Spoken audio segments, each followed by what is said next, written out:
दुखित हो गए। क्यों?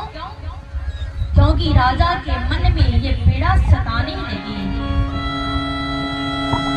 चौथापन आ गया है, मैं अभी तक निसंतानी हूँ, मेरे घर में कोई संतान नहीं है।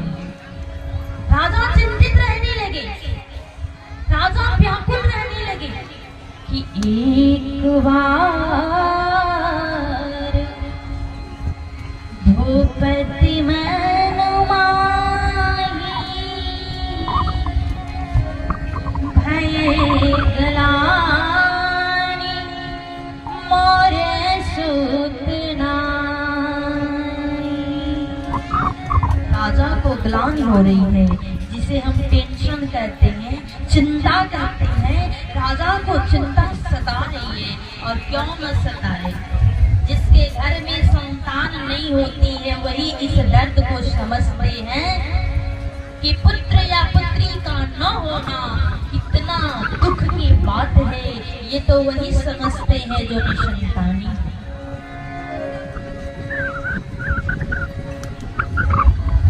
दशरथ जी के घर में संतान नहीं है, चौथापन आ गया है, राजा चिंतित रहने लगा। राजा की चिंता का कारण बस एक ही था कि चौथापन आ गया, अभी तक मैं निसंतानी हूँ। लेकिन राजा को चौथा ही पन में पुत्र होगा। जानते हैं क्यों? कहा मनु और शत्रुपा के रूप में दशरथ जी और कौशल्या जी चौथा पन में तपस्या किए थे, इसलिए चौथा ही पन में पुत्र होगा। लेकिन ये दोनों पति पत्नी चिंतित हैं, सोच रहे हैं। दशरथ जी के ऊपर कभी भी विपत्ति आती थी, कभी भी संकट आता था, तो राजा अपने गुरु वशिष्ठ के पास जाते थे। हम लोग डॉक्टर के पास जाते हैं समस्या का समाधान करने, और गुरु जी के यहाँ जाते थे चक्रवर्ती सम्राट, और गुरुदेव से जाकर के अपनी समस्याओं का समाधान कराते थे। आज राजा चल दिए। कहा कि गुरु गृह गया तुरंत मही पाला, शरण लागी करी विनय विशाल।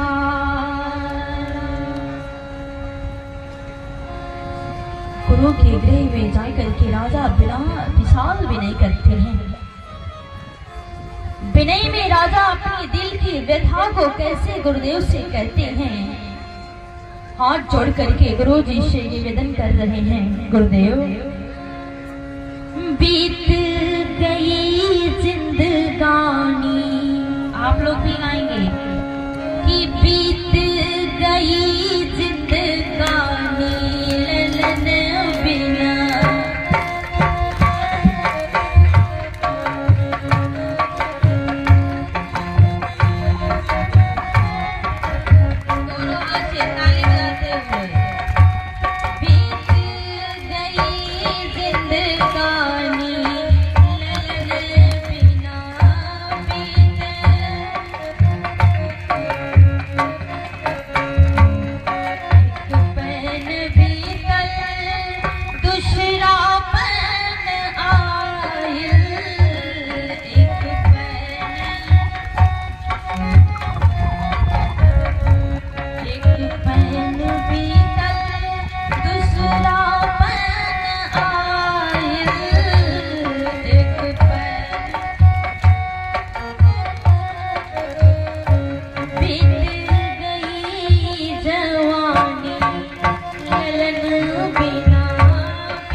अपने गुरुजी से अपने दुख की सारी बातें बता दी।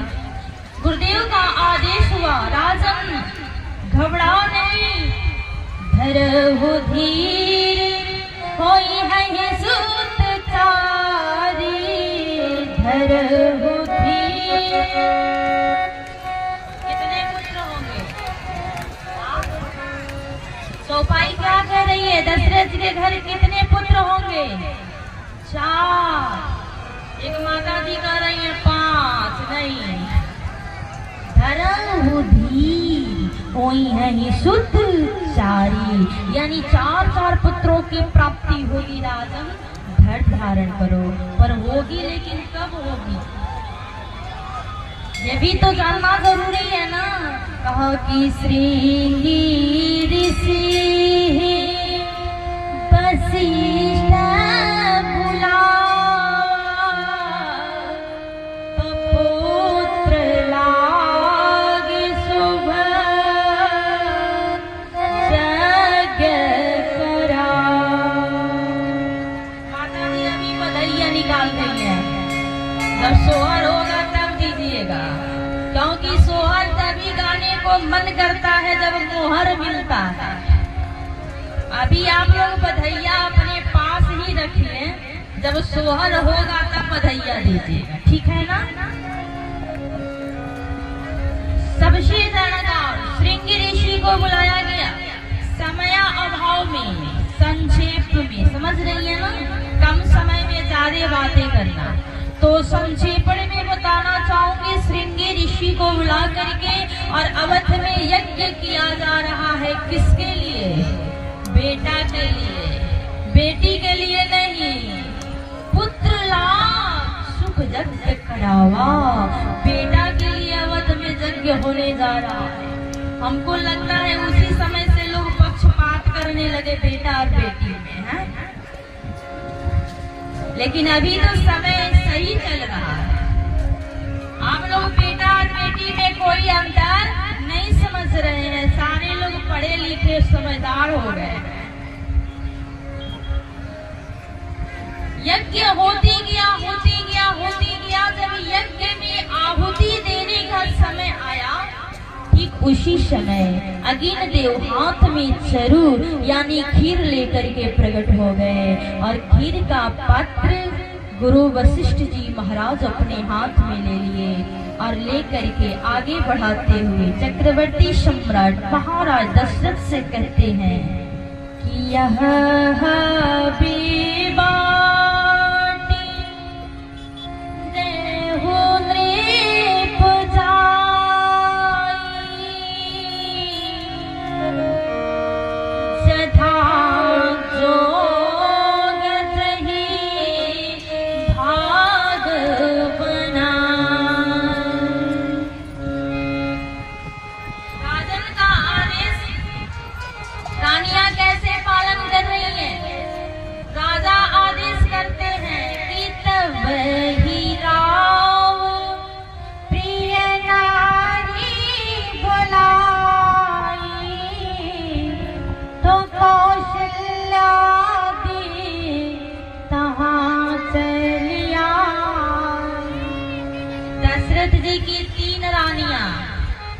कौशल्या, कैकेयी और सुमित्रा, तीनों को खीर देना है, क्योंकि गुरुदेव का आदेश है अपने पत्नियों में बराबर मात्रा में भाग बना करके खीर बांट दो। राजा खीर का बंटवारा कैसे करते हैं? कहा कि खीर के 2 भाग किए और 1 भाग अर्ध भाग कौशल्या ही दीना, यानी खीर का आधा भाग उठा करके कौशल्या को दे दिया और आधा के 2 भाग किए और 2 भाग करके 1 भाग कैकेयी को दिया और जो शेष बचा था उसके 2 भाग करके एक कौशल्या को और एक कैकेयी को दे दिया।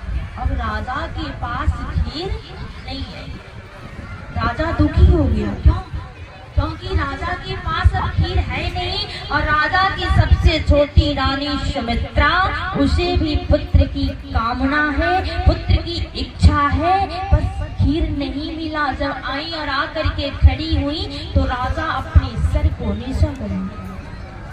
राजा के इस स्थिति को देख करके माता कौशल्या अपनी खीर के 2 भाग करी और एक भाग उठा करके किसको दे दी? सुमित्रा मैया को। जब कैकेयी मैया देखी तो कैकेयी मैया भी अपनी खीर के 2 भाग की और उठा करके सुमित्रा के हाथ में। इसीलिए कौशल्या को एक पुत्र की प्राप्ति होती है, कैकेयी को भी एक पुत्र की प्राप्ति होती है। लेकिन धन्य हो मां सुमित्रा कि सुमित्रा जी को 2-2 पुत्रों की प्राप्ति होती है। क्यों? कहा जो खीर कौशल्या दी उस खीर से लक्ष्मण जी का जन्म हुआ और जो खीर कैकेयी मैया दी उस खीर से शत्रुघ्न जी का जन्म हुआ। आगे विचार करके देखेंगे। राजा व्याकुल रह रहा था। अब राजा खुशी से झूम रहा है। क्यों? कहा कि खीर को खाने से हमारी स्त्रियां, हमारी पत्नियां गर्भवती हो जाएंगी और मैं भी पिता बन जाऊंगा। और वही हुआ। तीनों माताएं उस खीर को खाई और खीर खाते ही तीनों माताएं गर्भ धारण कर ली। पूरे अवध में हाहाकार मच गया। सारे अवधवासी हर्षित रहने लगे, खुशी में झूमने लगे, नाचने लगे। सारे के सारे प्रसन्न हो गए कि अब राजा को वंश की वृद्धि होगी, राजा के घर में भी बेटा या बेटी का जन्म होगा। सारे लोग बधाइयां गाने के लिए तैयार हैं और वो समय भी आ गया जब हमारे प्रभु का जन्म हुआ। किस महीने में राम जी का जन्म हुआ था? कितने लोग बता सकते हैं? हाँ हाँ, चैत में। हाँ, बहुत सुंदर। हमारे परमात्मा का जन्म चैत्र में हुआ है। राम जी का जन्म चैत्र में 9वीं तिथि को हुआ है। 9वीं तिथि मधुमास पुनीता, शुक्ल पक्ष अभिजित हरि प्रीता। परमात्मा के अवतार लेने का समय आ गया है। सारे देवता पुष्प में बैठ करके पुष्पक विमानों से आकाश में आ करके और फूल वर्षा कर रहे हैं। सारे देवता हर्षित हैं। इधर ध्यान दे करके देखेंगे तो हमारी माता कौशल्या अपनी कमरे में सोई हुई थी। अचानक माता जी के कमरे में प्रकाश फैल गया और प्रकाश फैला। माता जी उठ करके बैठी तो क्या देखी?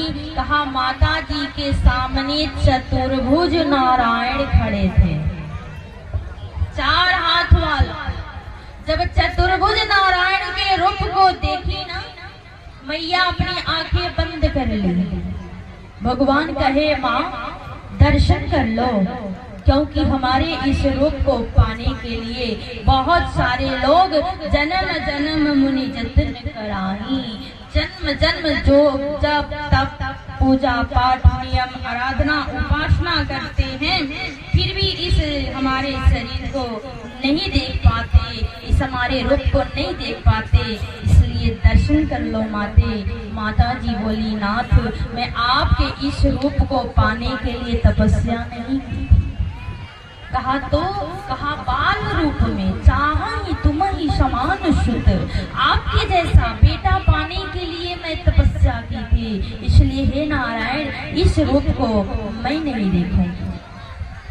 कहा तो क्या करो? कहा तत्काल छोटा बालक बन जाइए। भगवान पूछे कितना छोटा? कहा 0 साइज का नन्हा सा बालक बन जाइए। जो ही माता जी का आदेश हुआ, हमारे प्रभु क्या किए? कहा छोटा बन गए। कहा माँ और क्या करना होगा? कहा कि छोटा बन जाओ और बन करके छोटा इतना जोर जोर से चिल्ला चिल्ला करके रो कि सबको पता चल जाए कि माता कौशल्या ने पुत्र को जन्म दे दिया। इतना जोर जोर से चिल्ला चिल्ला करके रो। विचार करके देखेंगे हमारे नारायण क्या किए? सुनी बचन सुजाना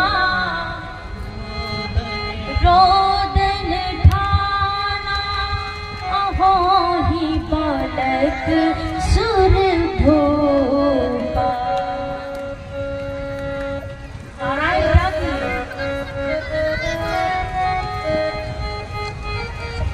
अरे प्रभु सुनी बचन सुजाना रोदन ठाना, इतना जोर जोर से रोने लगे। और आपके घर में भी बच्चा पैदा हो और रोवे ना तो उसको निरोग माना जाता है? हाँ, नहीं ना माना जाता है। किसी के घर में बच्चा पैदा हो और रोए ना तो हम लोग लेकर के अस्पताल में भागते हैं कि ये स्वस्थ नहीं है। इसलिए मैया कह रही है कि सुनी बचन सुजाना रोदन ठाना अहो ही बालक सुर भूपा। हमारी नारायण नन्हा सा बालक बन गए और नन्हा सा बालक बन करके मैया के गोद में लगे जोर जोर से गला फाड़ फाड़ करके चिल्लाए। भगवान को रोना भी नहीं आता है, वो बस रुलाना जानते हैं, रोना नहीं जानते। अपने भक्तों को भगवान बहुत रुलाते हैं, ये बात तो सत्य है। यदि विश्वास न हो तो शास्त्र उठा करके देख लीजिए। जो लोग भक्ति की, आज भी देखिए, जो लोग ज्यादा पूजा पाठ करते हैं वो ज्यादा दुखी रहते हैं। जानते हैं क्यों? क्योंकि आज आप दुख झेल लीजिएगा तो कल आपको सुख मिलेगा। और जो कुछ भी नहीं करता है देखिएगा उसका सारा काम आगे आगे होता है। भगवान कहते हैं मुझे छोड़ करके आगे आगे सब कर लो, लेकिन जिस दिन मैं छोड़ दूंगा कहीं शरण नहीं मिलेगी। इसलिए हमारे परमात्मा इतना जोर जोर से चिल्ला चिल्ला करके रोने लगे। सारी दासियां दौड़ करके आती हैं और आकर के देखती हैं तो मैया के सामने एक बालक रो रहा है। दौड़ करके दासियां जाती हैं और कहती हैं महाराज की जय हो जय हो जय हो। चक्रवर्ती सम्राट बोले दासी बोलो क्या शुभ समाचार लेकर आई हो? कहा महाराज आपकी बड़ी रानी कौशल्या ने एक पुत्र को जन्म दिया है। सोचिए जरा, दशरथ जी के स्थान पे जा करके देखिए तो जो राजा बेटा के लिए तड़प रहा था, जब राजा के कान में आवाज पड़ी रानी ने पुत्र को जन्म दिया है तो राजा की खुशी का ठिकाना नहीं रहा। राजा अपने गले से मणि का हार उतारे और उतार करके पहन दिया दासी को। तब तक एक दासी दौड़ कर आती है, कहती है राजन की बधाई हो बधाई हो बधाई हो। कहा कहो दासी तुम क्या समाचार लेकर आई हो? कहा महाराज आपकी मझली रानी कैकेयी ने भी एक पुत्र को जन्म दिया है। तब तक तो दो दासियां एक साथ में दौड़ी और दौड़ करके कही महाराज की जय हो जय हो जय हो। कहा कहो दासी तुम क्या समाचार लेकर आई हो? कहा महाराज आपकी सबसे छोटी रानी सुमित्रा ने दो पुत्रों को जन्म दिया है। दशरथ पुत्र जन्म सोनिका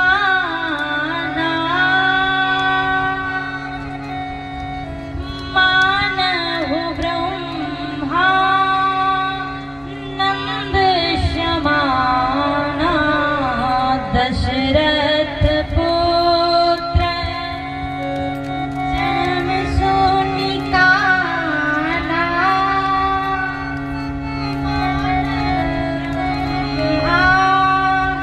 नंद शमाना।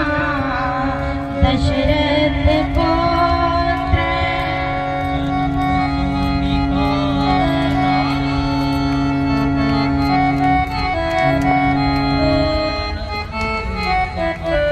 राजा को ब्रह्मानंद की अनुभूति हुई है। जो राजा एक बेटा के लिए तरस रहा था, जब कान में आवाज गई कि चार पुत्रों की प्राप्ति हुई है, तब तक बधैया गाने के लिए सारी दासियां पहुंच गई, सारे किन्नर लोग आ गए, सारे देवताओं की स्त्रियां आकाश से पुष्प की वर्षा कर रही हैं और बधैया चल रहा है, गान चल रहा है अवध में। और एक बधैया हम सब लोग मिलकर के गाएंगे, ठीक है ना? क्योंकि चैत में क्या गाया जाता है? चैता। एक ही माता जी है, सब प्रश्न का उत्तर बेचारी अकेले दे रही है और कोई बोल ही नहीं रहा है, बेचारी अकेले। प्रणाम करती हूँ मैं आपको, बहुत अच्छी बात है। ये सब जानकारी रहनी चाहिए। पूछ दिया जाए कि राम जी के 4 भाई का नाम क्या है, तो कम ही लोग बताएंगे। सलमान खान के पूरे खानदान का नाम पूछ दिया जाए, 5 साल का लड़का भी बता देगा, 5 साल का भी लड़का बता देगा। तो हमारे संस्कृति में भैया बता दूं, हर एक लोगों को जागरूक करना बहुत आवश्यक हो गया है। चैत में चैता होता है, फागुन में फगुआ। राम जी का जन्म कब हुआ है? कि राम जी चली है नी जनमवा हो रामा चैत महीनावा।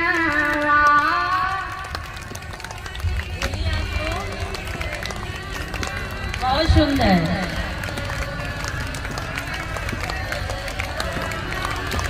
राम जी जली है नी जनमवा हो रामा चैत महीनावा।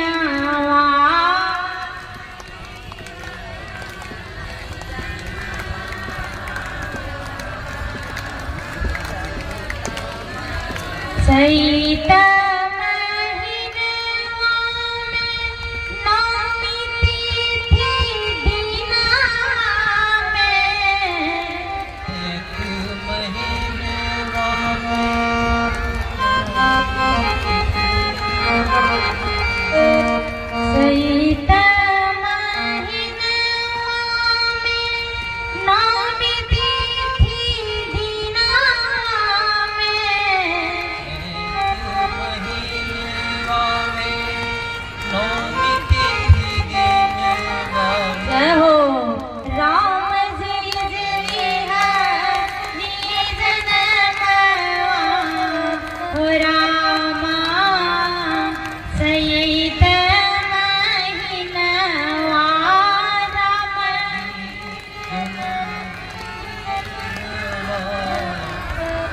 लग रहा है कि बधैया आ रहा है, घर के जजमान जी हैं आप।